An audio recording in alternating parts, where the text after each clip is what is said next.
कौन कौन चाहता है कि हमारे प्रिया कांजू के चरणों में सच्ची भक्ति हो?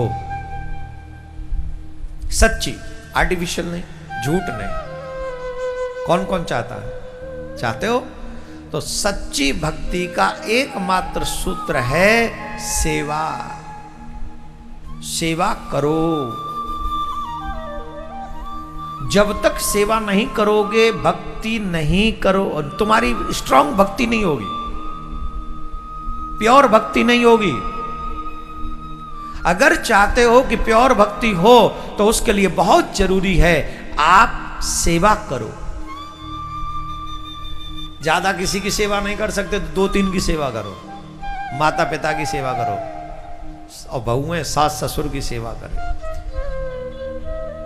और कई बहुएं तो ऐसी हैं जो बहुत दूर रहती हैं, बाहर से आई हैं, सास ससुर गांव में ही हैं, आप यहाँ हैं, तो अपने गुरुदेव को ही सास समझ लो और ससुर भी गुरुदेव को ही समझ लो, और उनके बताए हुए मार्ग पर चलकर प्रिया प्रीतम की सच्ची सेवा करो।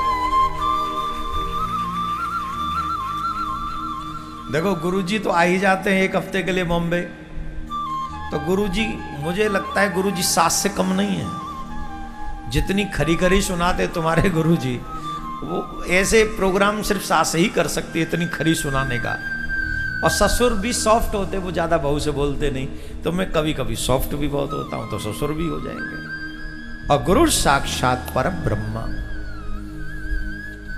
गुरु के बताए हुए मार्ग को भगवान का मार्ग समझकर चल पड़ना चाहिए। तो सेवा ही परमो धर्मः,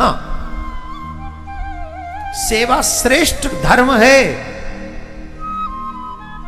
और आप सब मुंबई वालों को तो ये सौभाग्य मिला हुआ है कि जब जब बॉम्बे में कथा हुआ करे, इस उत्सव को अपना प्राण समझो, एक साधन समझो कि मुझे इसी कथा के साधन से प्रिया कांजू को प्राप्त करना है, इसी साधन से।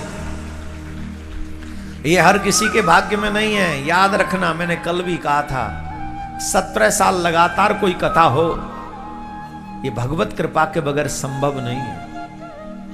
और आप और हम सभी इस परिवार की तरह इस कथा को अपने उत्सव समझें और हम इसी की सेवा करें। कभी अवसर मिले तो पंडाल में बुहारू लगाएं, लोगों को बिठा लें, खुद भी शांति से बैठकर कथा सुने, और भगवान से यही कहें कि कभी अगर मृत्यु देनी हो तो यही कथा पंडाल लगा हो, हमारी कथा चल रही हो, हमारी अंतिम श्वास से सिर्फ एक ही नाम निकले, राधे राधे राधे राधे राधे। ऐसे सरल, आपको क्या लगता है ये आसान है? ऐसे ये सरल है, ऐसे प्राण निकल जाएं? कितने लोग हैं जिनकी हॉस्पिटल में मृत्यु हो रही है, सड़क पे मृत्यु हो रही है, हर जगह मृत्यु हो रही है, मृत्यु का तांडव हर जगह फैला हुआ है। लेकिन भगवान के कथा मंडप में कितनों की मृत्यु होती है, कितनों की मृत्यु होती है। मेरे जीवन में तो सिर्फ एक की मृत्यु हुई, वो भी कथा के 7वें दिन, कथा पूर्ण होने पर, सिर्फ एक की। 28 साल हो गई कथा कहते कहते, और वो भी नृत्य करते करते। सरल है, आसान है ये।